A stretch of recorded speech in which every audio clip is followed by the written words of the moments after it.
But I think that for me, this one that's by my desk, I get a reflection in my window that's next to me. And I quite enjoy the reflection of the light as much as I do as the light work. It is beautiful.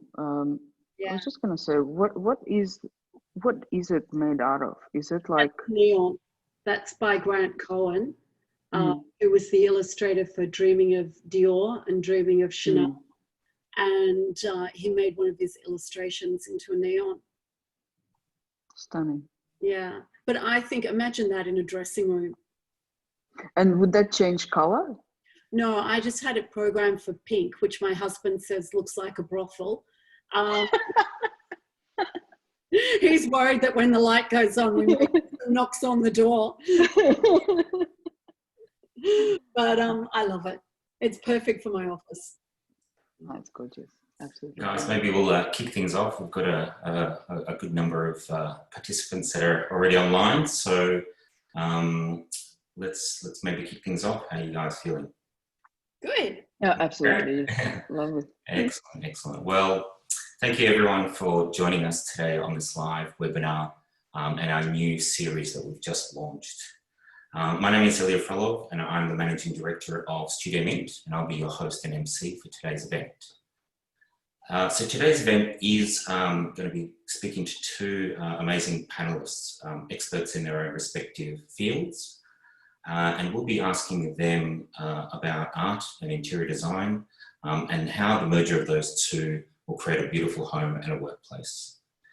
Today, the workplace is also now you work from home, so it's also very relevant.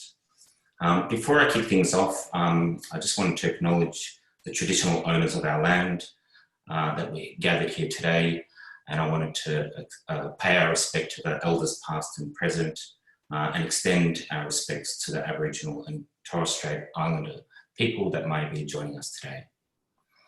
To kick things off, I want to introduce our amazing panelists. So the first is a great friend of mine, my business partner, and also the design director of STUDIOMINT, Alla. Hi, everybody. Just a bit about us at STUDIOMINT. So we're a design group that focus on luxury, residential and workplace projects in Australia and abroad internationally. But Alla, do you want to just kick things off by telling us about yourself, your origin story, how you became an interior designer? Sure. As Ilya mentioned, I am a design director of STUDIOMINT, something that has occupied my life for the past 11 years. My creative journey started a very long time ago. As a child, I was actually a fine artist, and I had some success. I've exhibited my work. Then after school, I decided to apply myself to a profession of interior design. And this is what I do right now. I have expanded my horizons, gained a degree in social science. I have a particular interest in psychology. My passion is actually merging the two together, behavioral science and built environment, and to see how design influences people's behavior and then ultimately their well-being. Great. And I wanted to introduce our second panelist for today. She's an extraordinary art consultant. Her name is Andy Dinan. She's the co-founder of MARS Gallery, which is based in Windsor in Melbourne. It's been open for just over 17 years.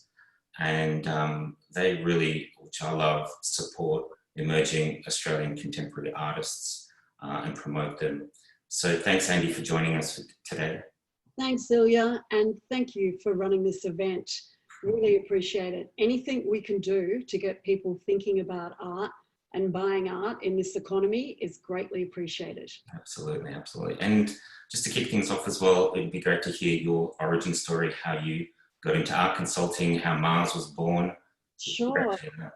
Yeah, 17 years ago, I started the gallery because I'm extremely passionate about Australian artists, particularly emerging to mid-career. And 7 years ago, I built my own gallery in Windsor. So it's a purpose-built space, an environmental building over 3 floors. And my charter is to promote and support Australian art. So we do lots of things, like we go to international art fairs, we do pop-ups, and we change our shows every 3.5 weeks. But unfortunately, at the moment in Melbourne, there's very little popping up or opening happening. Everything is online, which I'm a bit sad about. Yes. Anyway, hopefully that won't be too long. Well, just to set the scene for today's event, it's going to be broken down into 3 parts. First part will be, we'll be asking both Alla and Andy some of our commonly asked questions in their respective fields. The next part will be talking about how art and interior design merge to create that beautiful home. And then the last section will be the audience, you. You can ask any questions to Alla and Andy within reason. There's a Q&A button at the bottom of Zoom. So if you click on that, you can type those questions in and we'll be able to ask those questions today. So let's kick things off.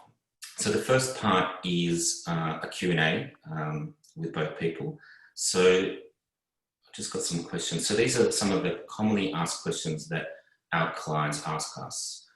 For STUDIOMINT, our clients are typically homeowners, private owners who are looking to create a new home or refurbish their existing place. So I suppose the most common question we get asked, Alla, and correct me if I'm wrong, is they come to us and they found a great design in a magazine and they sort of show it to us and say, you know, can I use this for my home? Yeah. It's true. We get this asked pretty much all the time. And what I'd like to say to my clients is, once you see something in a magazine, that project has already happened. It's in the past. What I like to encourage my clients to do is bring forward their unique style and their vision for the project. And then my role is to then take that on and execute it in a beautiful way that is unique and it makes their home a standout. This way we create unique spaces that then can be published in the magazine in their own right. Mm-hmm. And then today's topic is also about art, not just interior design. So as an interior designer, you know, some of the questions that we get asked is when should we consider artwork? At what stage of either the refurbishment or the new build? I'd have to say that art is considered very early in the project. Usually it's during the process of generating the initial brief that we look at the clients, for example, existing art collection or their aspiration, the future aspiration for art collection. Just like we look at the number of bedrooms and bathrooms, location of the kitchen, we do need to consider artwork as the integral part of that journey through the house. And I suppose the next question is whether it's an existing home or a new home, the consideration of where to place that artwork. I'm just going to be showing a few of our projects, our previous projects that you know, demonstrate some of that, but maybe if you could talk to that as well.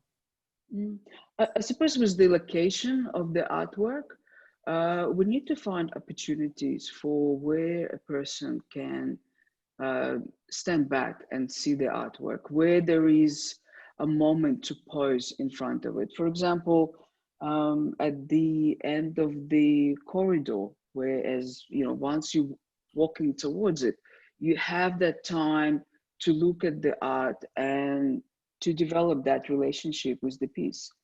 A bedroom is a beautiful space as well that one can have an amazing artwork that they can wake up every day to. And then once they've decided where to put that artwork, what are some of the do's and don'ts, the tricks that you can provide some of our viewers today of what's the best way to display that art? In our industry, we call it staging. What are some of the, the tricks that people can use if they do invest in, a nice piece of art? And also you could probably extend that to not just artwork that's hanging on the wall, but potentially a sculpture that someone's bought. What are some of the interesting ways that someone can display that in the best light? I'd say that as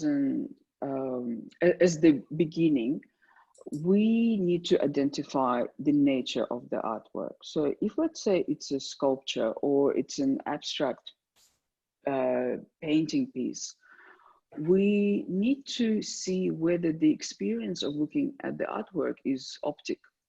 That means, are there very strong dynamic lines that we want to highlight? In that case, what we do is we create a contrasting background where the lines or the shape of the piece really stand out. On the other hand, if the piece of work is what we call haptic, that means it's quite textural, or there is a lot of detail in it, we want to position ourselves within that artwork. We don't want the wall to act as a frame. So we pare the background back and try and lose it so that it becomes almost the extension of the piece itself. Great. So I wanted to move over to Andy, hand over the mic and ask her some of the questions that her clients would be asking her. Now, the first one is also interesting to me, so I'm going to ask this. So Andy, whose art are you buying personally for your home? Oh, that's a tough one because I have got it bad, Ilya. I am obsessed with art. It's something I'm thinking about, breathing, eating every moment of the day. And you know how some women collect shoes and some collect diamonds and boys collect cars? Well, for me, it's always been art. And I bought my first piece when I was 16 from Camberwell Rotary Art Show. And I think I borrowed it, the money for it, from my boyfriend's mother at the time. And I still have that piece and about 167 more pieces since then. So I'm afraid I'm always after the next piece. Personally, I'm mad about Atong Atem's work. Atong is a South Sudanese artist who lives here in Melbourne, and she primarily works with photography and video, and her work is all about identity. And at the moment, she would have been having a show at the Immigration Museum, but unfortunately, due to COVID, isn't. But she is on in London, where she's just had a show at Messham's in London. But I think she's an incredible artist with a great future. She's got amazing work, I must say. Very impressive.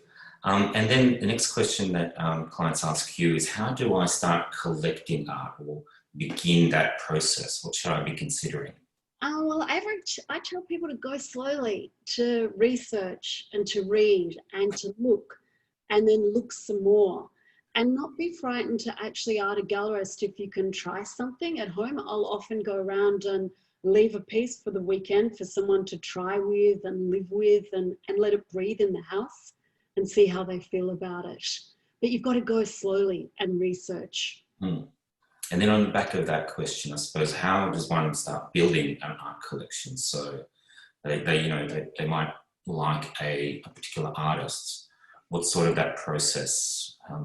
Well, you've got to get to your galleries, and I always say ask to look in the stockroom when you're at your local gallery. I love a stockroom and finding hidden pieces in there. And you have to go to the art fairs, go to the graduate shows, not rush into buying. Look and look some more and train your eye as to what you're looking at. For me, it's a long race. It's a long journey. It's a bit like choosing your lover.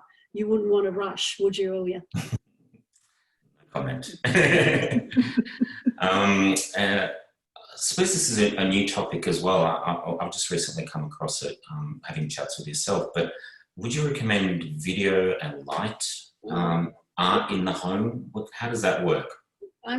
totally passionate about video art, so much so that I have a 3-screen video projection room in the gallery. Plus, we show works in our toilet. And I have a projector at home. But now, that's dangerous, isn't it? when you buy a projector at Aldi, everybody should be buying video art. You know, you come home, there's an empty TV screen. You've got a pool. What better than to project a video onto it? And it's a wonderful canvas. You know, those little nooks where you've got a dark nook at home, that's when you would want to put your video art in. Light art, a very affordable medium to collect, and lots of emerging artists who are crossing mediums are working in video and working light. So it's an affordable medium to start collecting. Yeah, great. And it looks amazing as well. So. I suppose the next question I have that your clients ask you is the next best list of artists. Who's around the corner? Who should we be considering? Who should we be looking out for? And of course, Australian. I'm mad on Daniel Agdad. He's a cardboard sculptor based in South Yarra. He only makes about 12 works a year, and they're carved. There's one there. They're really. It's hard to believe that is hand carved, and it even looks like string, but it's not. It's cardboard that's carved back. Extraordinary work. This particular work comes in a hand blown dome that's blown to his specifications in West Germany. But for me, he ticks all the boxes. Beautifully made, strong in intent, and it's a unique work. It's phenomenal. Another question that you get asked is children. How do we get our children collecting art for their new home? I'm assuming it's mature children, but also young children. How do we start them getting interested in the world of art? Well, hopefully they've grown up surrounded by art. So they're used to having their Wheaties under a really fabulous piece of artwork. So they understand the importance of culture in their life, and they understand about living with beauty. But, you know, the best way to start is the student galleries, the student-run spaces. That's such affordable art, and you can help a student on their, formative time of producing and of learning, and you can build a very cost-effective collection. I love the graduate shows, and I think that's a great way to take your teens and take your kids around. The work you're seeing at the moment is by Danny McKenzie. She's I'm also very supportive of female artists. It's something I'm quite passionate about. And she's a young female local artist. I've been tracking her record since I saw her graduation show at the National Art School in Sydney. And I really love her work. I think she's got a wonderful future. Great. So that ends that first part of our webinar today. So appreciate that from both of you. Second part is really about sort of merging interior design and art together. And please, this is probably a little bit more informal than the question and answer. So definitely I promote banter between you, both of you. But I suppose we can start things off or kick things off on, who's selecting art? Who should be in charge of selection, the pieces of art for a new home or refurbishment? Is it the role of the interior designer and the architect? Is it the role of the art consultant? So where is the do's and don'ts? So Andy, it's probably going to throw that off to you first. Well, I wouldn't be so bold as to suggest what should go in kitchen shelves or in layouts of rooms.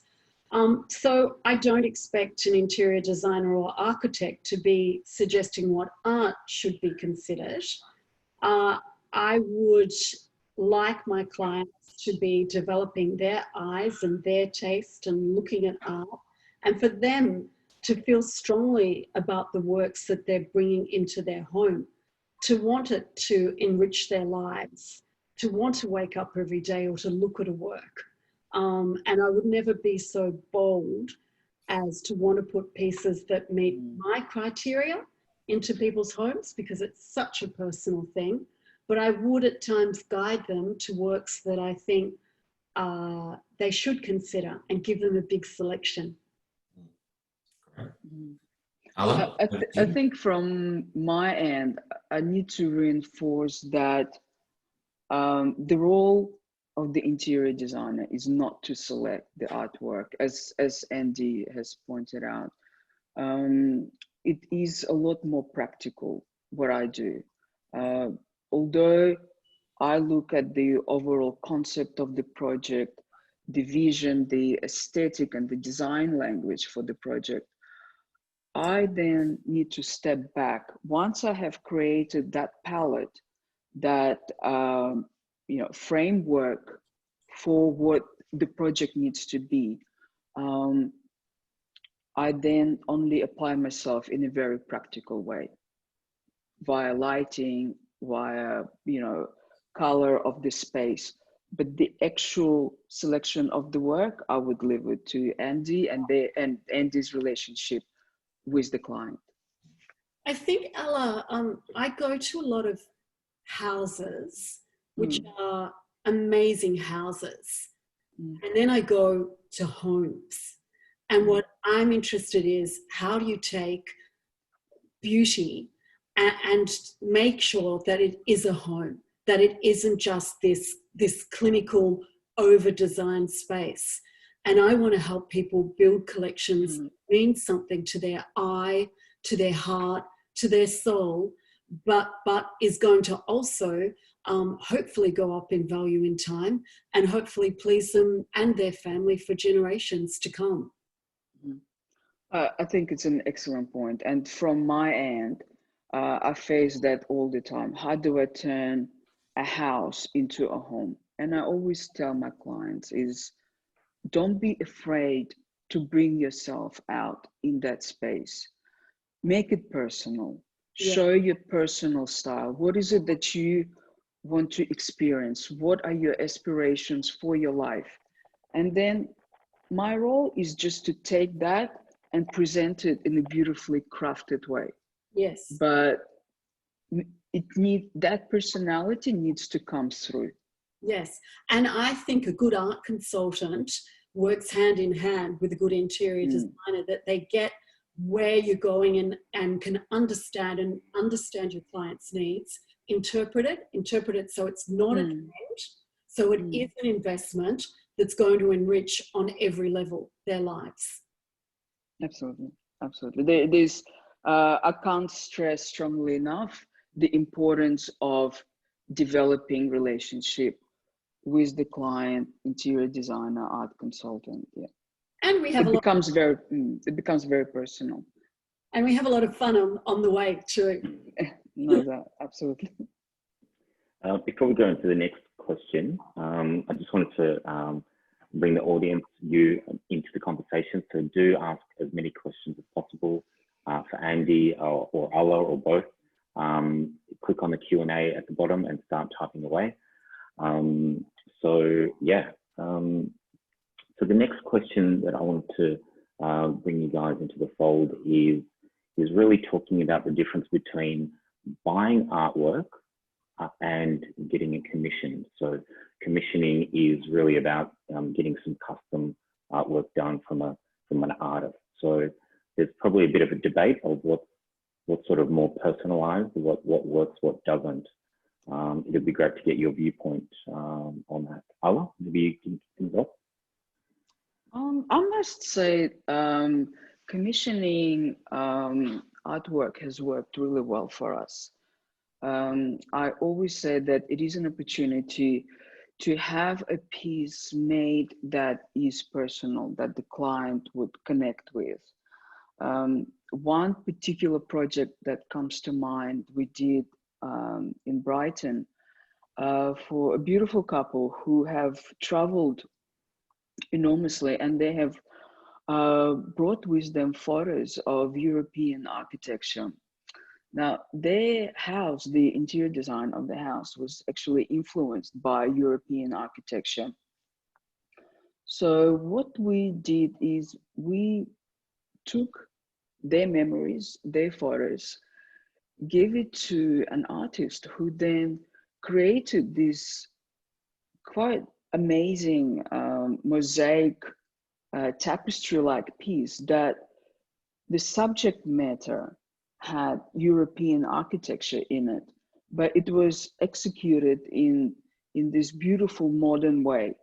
The end result is something that was very personal to the client, that they connected with. It was part of their memory. So we're very happy with that result. Andy, your experience, sort of difference between commissioning art and buying art? I don't mind commissioning as long as you know the artist, as long as the client really understands and knows the artist. And I think that's when, well, it depends how big the commission is, but I think that's where it's a benefit working with an art consultant, because along the line, they'll be checking in on the artist. They'll be going back to the client and giving them progress images, so that by the time the work is delivered, everybody knows exactly what they're getting and is happy. I have had commissions that have gone astray where people have wanted to be done nude or whatever, and then it's ended up being very different to what they expected. So I think you've got to ensure you know the artist to know their work. But having said that, there are some artists that I think should not accept commissions, that they work better just doing what they do. And I think when you stand in a show with 12 works by an artist, and you can see clearly which is the best work, which speaks to you, which you love and which you relate to, that's how I want to sell art. That's how I want people to live. But that's always not possible. And some artists like Daniel Agdad, who you saw before, the cardboard artist, absolutely perfect working commission, because he could only do 12 works a year. So you need to get in that commissioning process.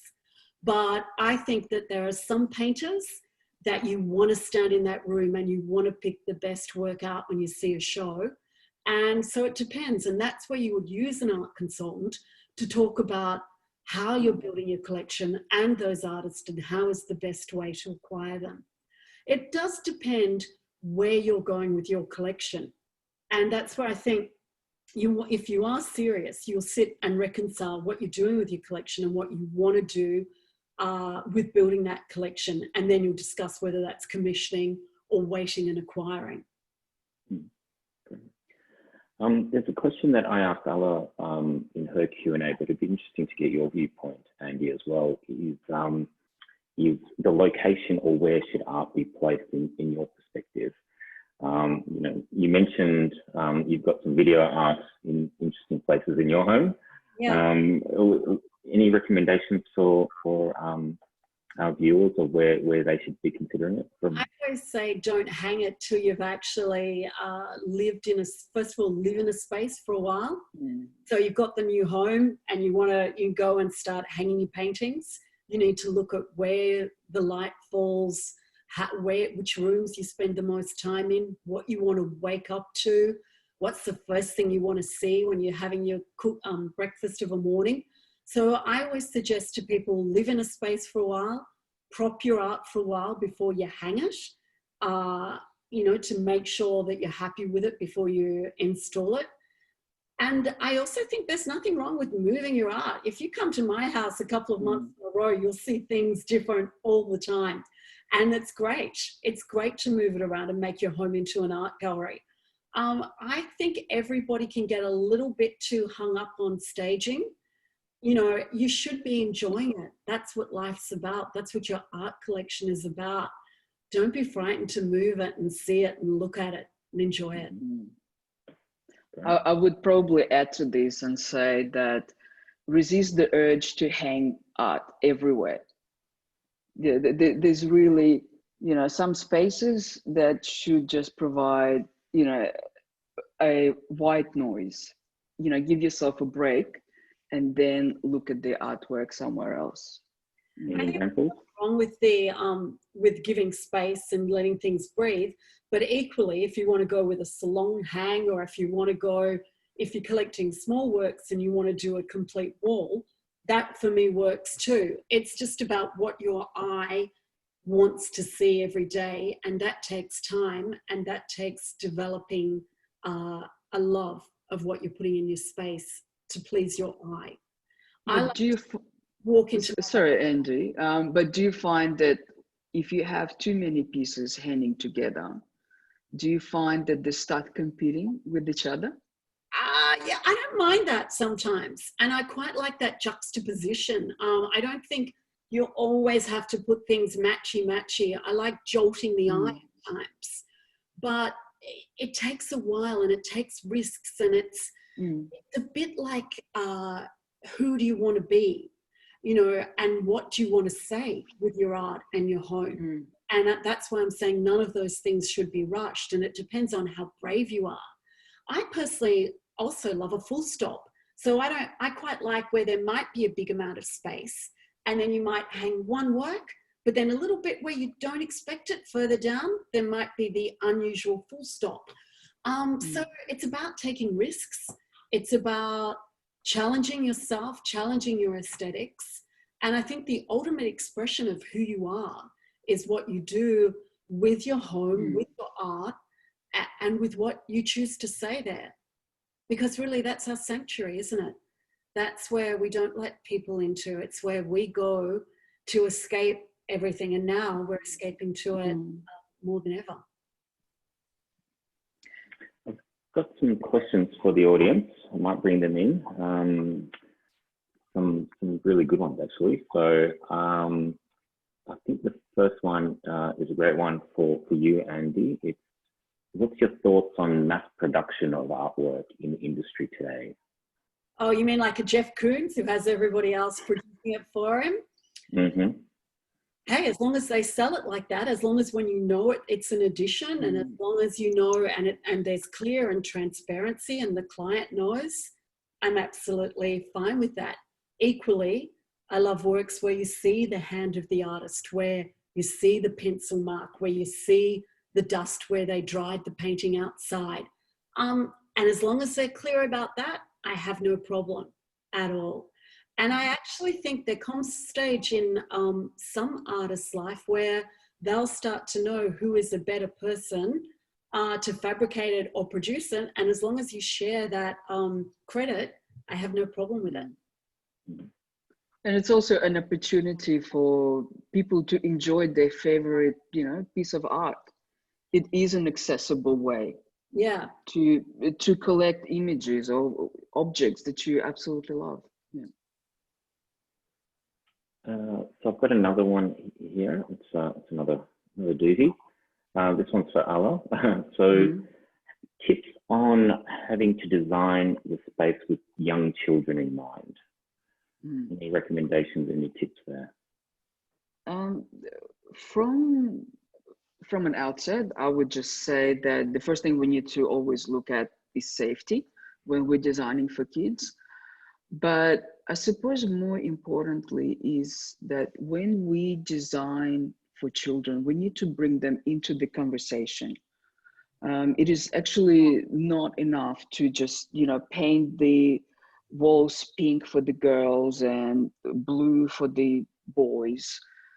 Kids these days are very sophisticated.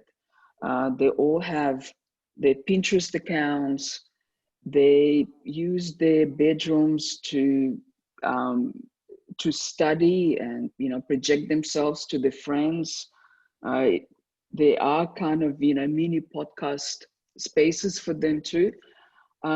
Kids definitely need to buy into the vision of what that room needs to be. And there is no point deciding anything for them, because if they don't like it initially, they never will. You can't rationalize with them. I'm going to extend that one further. Is it just for their room or for the whole house that you get them involved? It's a good point.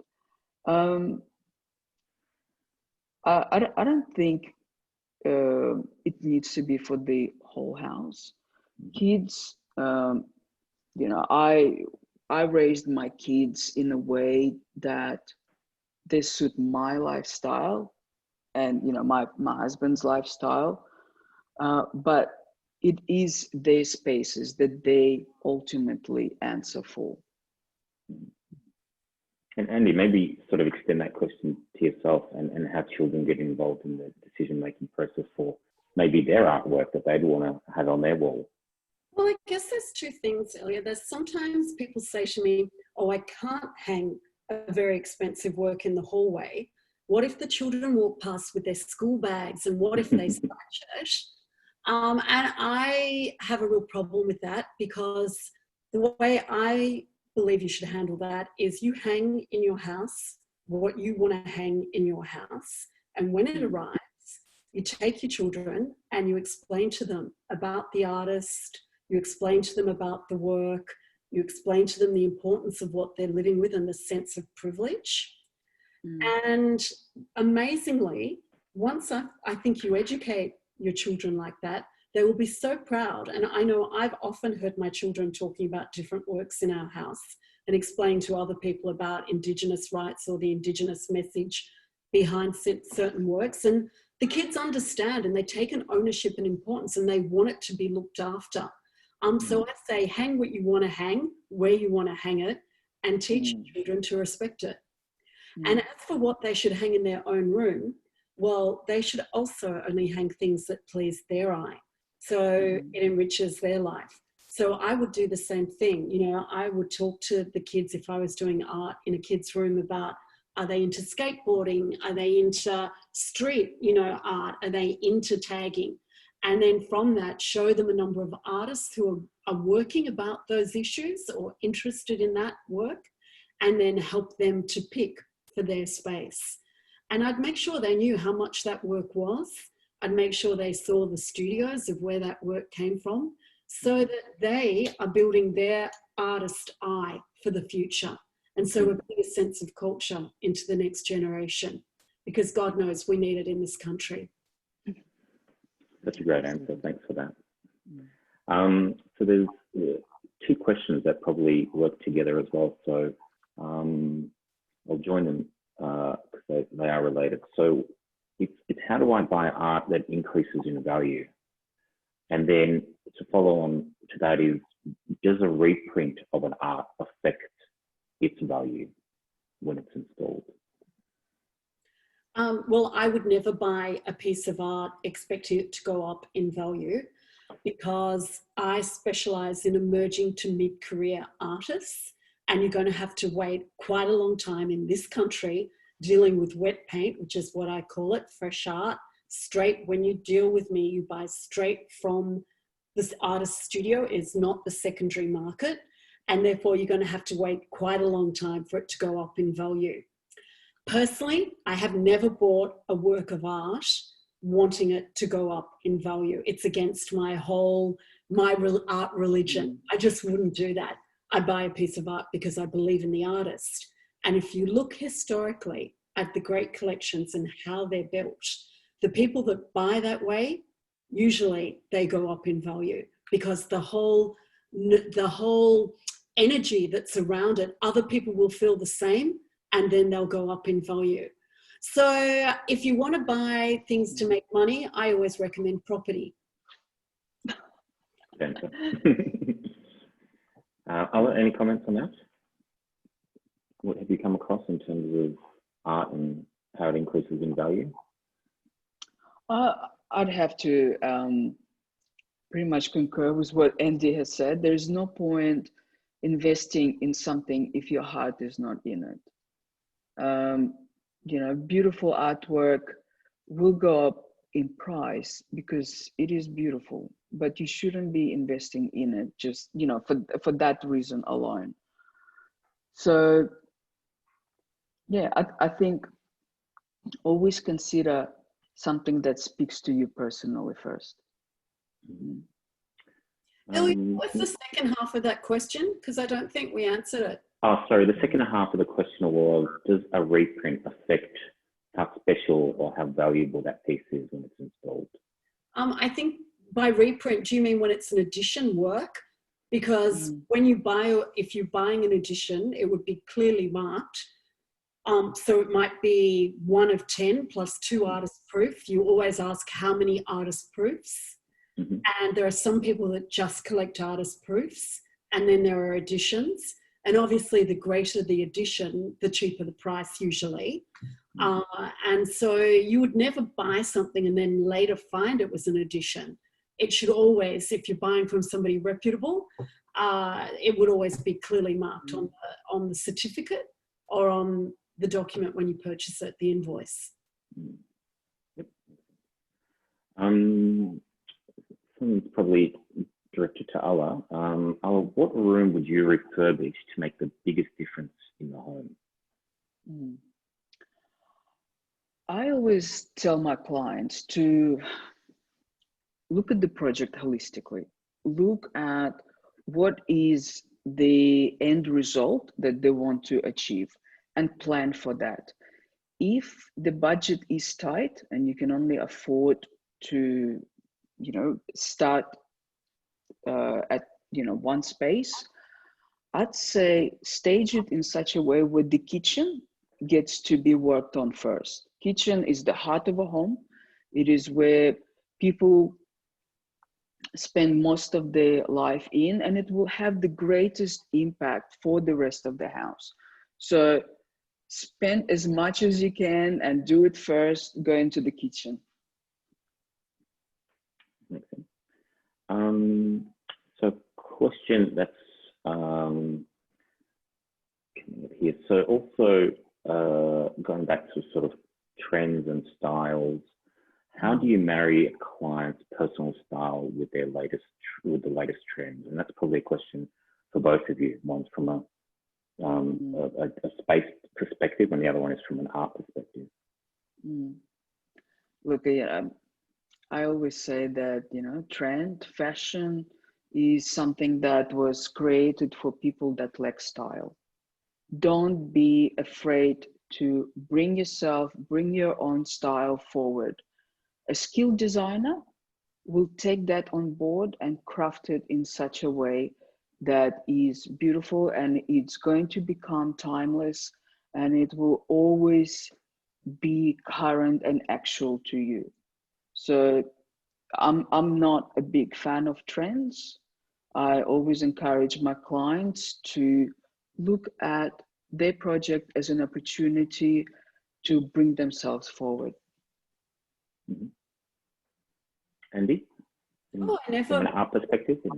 I never worry what anyone else thinks. I don't think you can possibly have an art gallery and worry about what anyone will say. You have to show, I live by showing what I want to show. I don't care what the trend is. If some people are going to like it, some aren't going to like it. I know when I did I did a hair show of an artist working with hair and nail clippings, and that was not my biggest selling show, and a lot of people didn't like it. And I just said, well, come back in 3 weeks. It'll be a different show. And quite frankly, I can't live my life like that. And there will be lots of shows that people don't like. There'll be lots of artwork. And I'm totally fine with that. Get it, don't get it, I don't care. I can't live and die like that. That's no way to show art.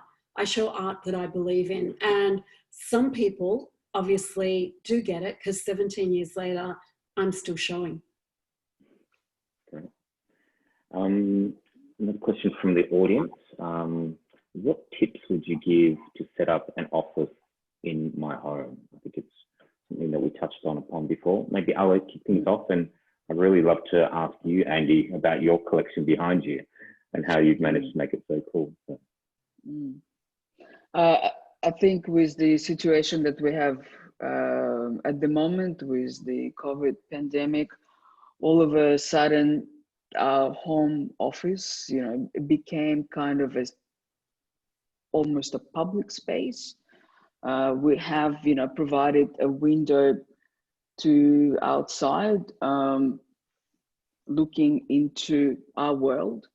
So as we look at ourselves, our clothes, the way we present ourselves to our clients, to people outside of our home, we should also consider how is it that we craft the space that others get to see back in. So that's from one end. Do consider what is it that you are exposing about yourself to others. But then there are some practical aspects as to how you can make home office a little bit more comfortable, because you will be spending a lot of time there.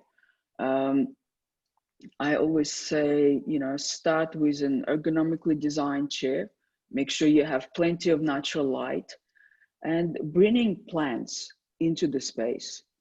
You'd be amazed how positively plants influence us and our well-being. You saying that because you got lots of plants behind you? Absolutely. As Andy is addicted to collecting art, I'm addicted to collecting plants. I don't think I can stop. Yeah. I think you talk about your place. Space I think someone's got to talk to some of these people I Zoom with. Some of the artworks that are behind them. There's one meeting I have with, they're all men that are in the meeting. It's not a public art job that I'm working on. And he actually has behind his desk a print with a girl taking off her t-shirt. And in every meeting, I sit there going, I really have to tell him that is so inappropriate on every level and upsetting for me as the art consultant. But the only thing I was going to say, you've got to think about the art that's behind you guys when you're Zooming. And we should really get permission from the artist. That's the correct thing to do. If you're sitting in front of a painting, drop the artist a line and ask, is it okay to Zoom in front of it? I'm sitting at the moment, see, I'm behind in front of a Grant Cohen neon. Grant Cohen did the illustrations for Dreaming. I'll just turn that, Dreaming of Dior and Dreaming of Chanel. And that was a giant neon that we had in the window. And I'm next to a beautiful painting. I don't know if you can see that, an amazing painting by Andrew Brown. And behind me is Peter Daverington, an Alan Middleman, a Sophia Hewson, and a Nick Boutrakis. But next time we Zoom, they'll all be different again. Great. Looking forward to that. Exactly. Another very cool question. Alla, listen to you. So from your experience, can a good interior designer and design which integrates art add financial value to the home? Absolutely. Look, there's definitely enormous amount of value in what is it that we bring into the project.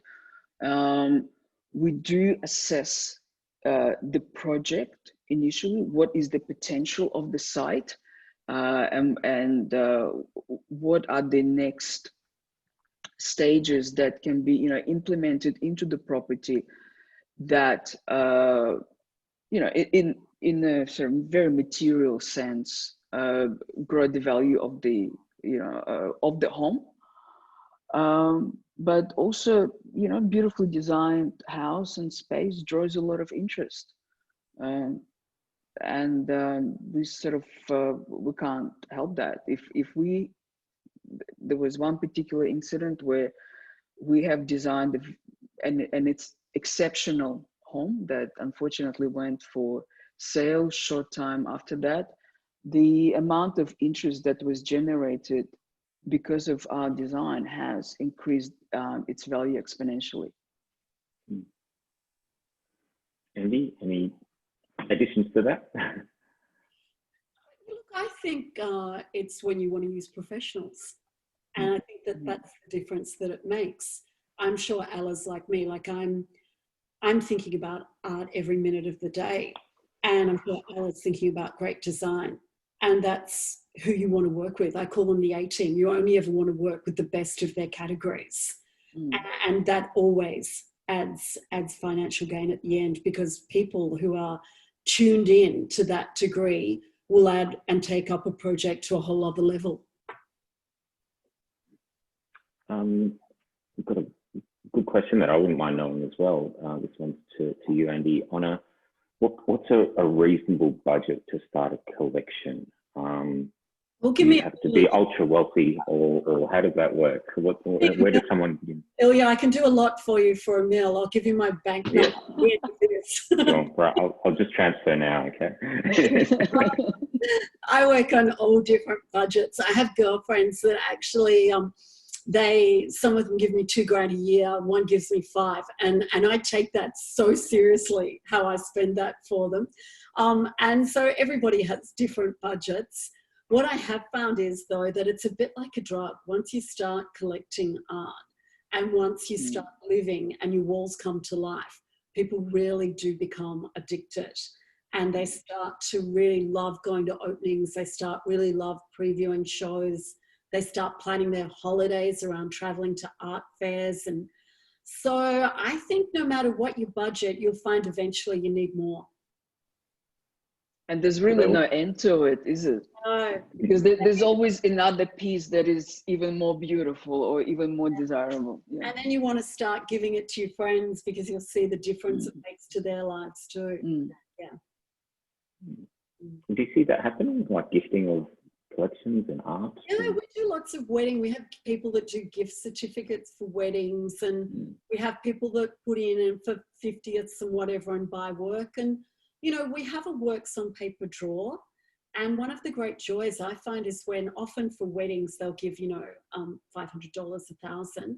And the young couples come in and we sit down and we go through the works on paper. And, you know, you can buy amazing works for a fraction of the price. And I think to build a works on paper collection is the most cost effective. And it's a bit like video and photography in this country. You know, it's not really been, everybody thinks you've got to have oil paintings. Everybody thinks you've got to have paintings on the wall. But, you know, you can build an amazing cost effective collection of works on paper. And it's so much fun to sit and go through the drawers and lay them all out. And when I see the young couples doing that, they start to really get it, and usually they'll come back and build their collections. Beautiful thing to do. A question here is sort of mixing art and photography and potentially personal family photos. Do they work together? Are they conflicting? How does that work? Alla, do you want to go first on that? Because I could say politically correct, or I could say what I really think.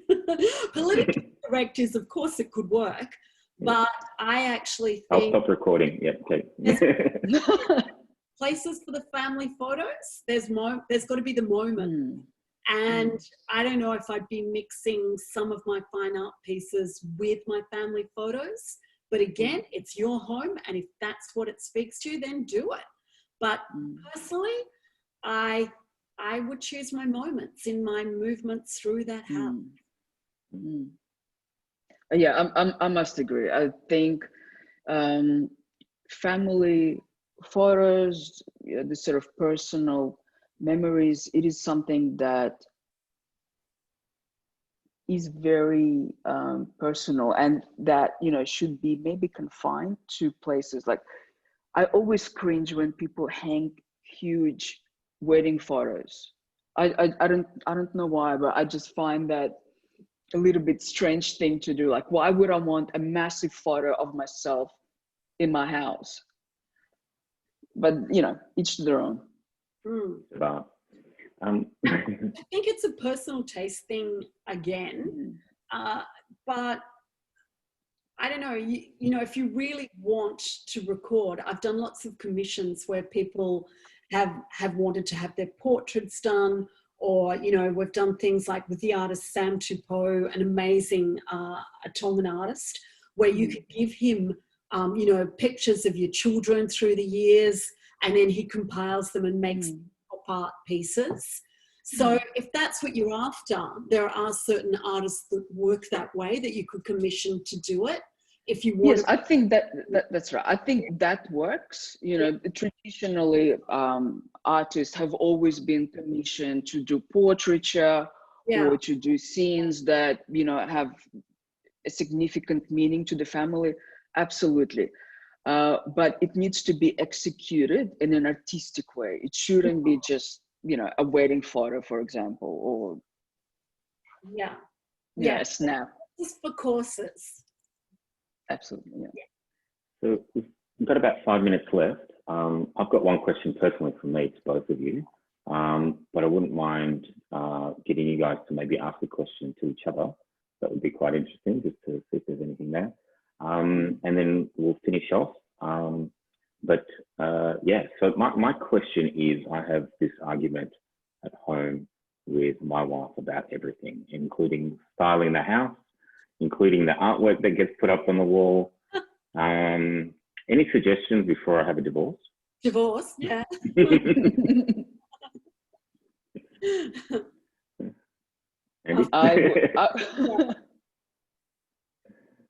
Well, personally, I think it's a give and take, isn't it? It's like everything in marriage. But I have personally found that when you bring a good piece of art into your space, and possibly it just stays there for long enough, all the family get used to it. So, you know, they might have thought some of the things. I bought a Abdul Abdullah bed carved with a person inside it for my lounge room wall. It's about, I don't know, 2 meters by 1 meter. It's a single bed size. And the family were a little dismayed about how that was going to work in the lounge room. But, you know, once you've lived with it a while, I think everybody came around.